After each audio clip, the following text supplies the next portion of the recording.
Well, North Korea's lack of action is once again leading to questions over the billions of US dollars spent on the military in the region, something some experts believe is provoking Pyongyang even further.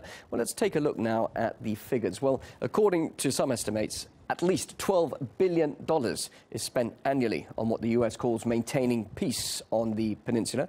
Some of that money goes towards keeping almost 30,000 American troops in South Korea. And to give an example of how much the joint drills that have angered the North could have cost, dispatching 2 stealth bombers to drop dummy bombs during recent exercises would have cost as much as $5.5 million. Well, with attention focused on the Korean crisis, the BBC is under fire for pushing the boundaries of ethics in pursuit of a good story. The UK's top financial school, the London School of Economics, is accusing the broadcaster of endangering the lives of its students by using them to covertly shoot a documentary. The network embedded undercover journalists with a group of students visiting Pyongyang without the university's consent. Well, let's discuss this story now with the General Secretary of the LSE Students' Union, Alex Peters-Day, there in London. Was there any danger for these students? The BBC claims there wasn't. I think the BBC doesn't know that for a fact. The students didn't know that for a fact. A couple of years ago, when 2 American journalists were found to have been doing undercover journalism in North Korea, they were both sentenced to 9 years of hard labour. Obviously, right now, as we've just heard, the climate in North Korea is even more heightened than it was back then. But students should have had the right to make that decision for themselves, whether or not they're going to face danger. And the problem for us is that the BBC made that decision for them. But the group did know that it was going to be accompanied by journalists, and then in fact 2 more journalists turned up on this visit. What difference does it make, the fact there were 3 and not just the 1?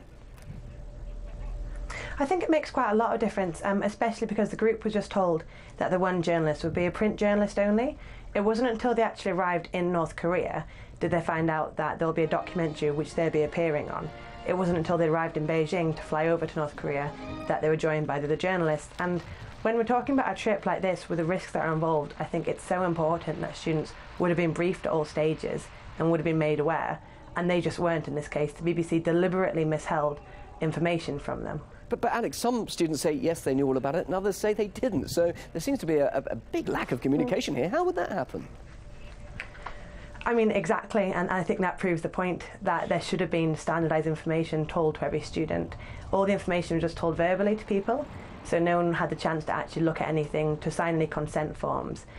Conversations were had in hotel lobbies, in minivans, on the way to Beijing airport to fly over to Pyongyang. Whereas, you know, if you're going to put students in this sort of situation, you'd have hoped that the BBC would have had enough care to brief them more fully, and they just didn't in this. They just didn't at all. This whole exercise went apparently to the very top levels of the BBC to sanction it, but we know that North Korea is really a highly relevant topic at the moment. It's a huge concern to everybody. It's a great story. Some will say this is brilliant investigative journalism. Doesn't that justify the fact that they did this? I don't think so. I think it's a really difficult argument to say that the ends justify the means when the means we're talking about are the lives of innocent students. I mean, I suppose the question would be, at what stage would be worth it? But can I ask you, you said lives. I mean, really, their lives at risk, or whether it's just a case of them being deported and not allowed back into the country? Why would their lives actually be at risk? Well, they could have been detained for, as I said, when it happened in the past, for up to 9 years. I think that's a significant portion of someone's life, especially when some of the students we're talking about were 18 years old. But the point is, the students should have had the opportunity to make that decision for themselves. They didn't have that opportunity. And now the BBC made decisions on their behalf. And students, after returning home, then received threatening letters from the North Korean government. And now we're in a situation where not only is the welfare of our students at risk, but also LSE's work, academic work in researching places like North Korea and other politically sensitive areas, which is so important. And that's been jeopardised because LSE is now associated with undercover and illegal has it also jeopardised activities. Other universities' work, other students' visits, and not just North Korea but other countries as well? What's the greater impact do you believe this is having?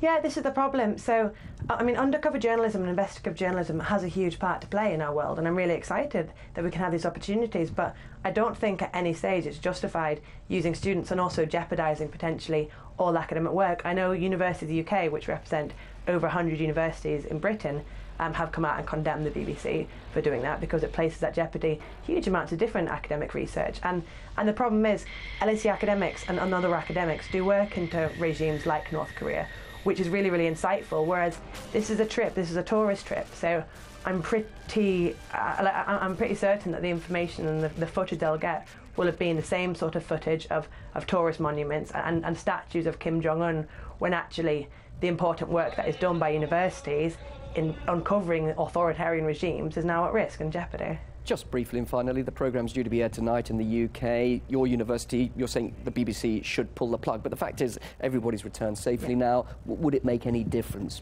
by not showing this programme? I think so, because I think otherwise it sends a message that it's okay to take these risks and to essentially gamble, because the BBC didn't know what risks were involved and the students didn't know. So the BBC gambled with students' lives, and I think that's not okay. And for the BBC to go out publicly and say deceit is okay and that any length they will get their 30-minute documentary, I think that sends such a negative message, especially at this time when the BBC's reputation isn't perfect, and I think they should make sure they have enough trust in their viewers. Alex, a busy day for you. Thank you very much indeed for talking to us live here on RT. Right. Alex Peters-Day, General Secretary of London School of Economics Students' Union, live there in London. Thank you.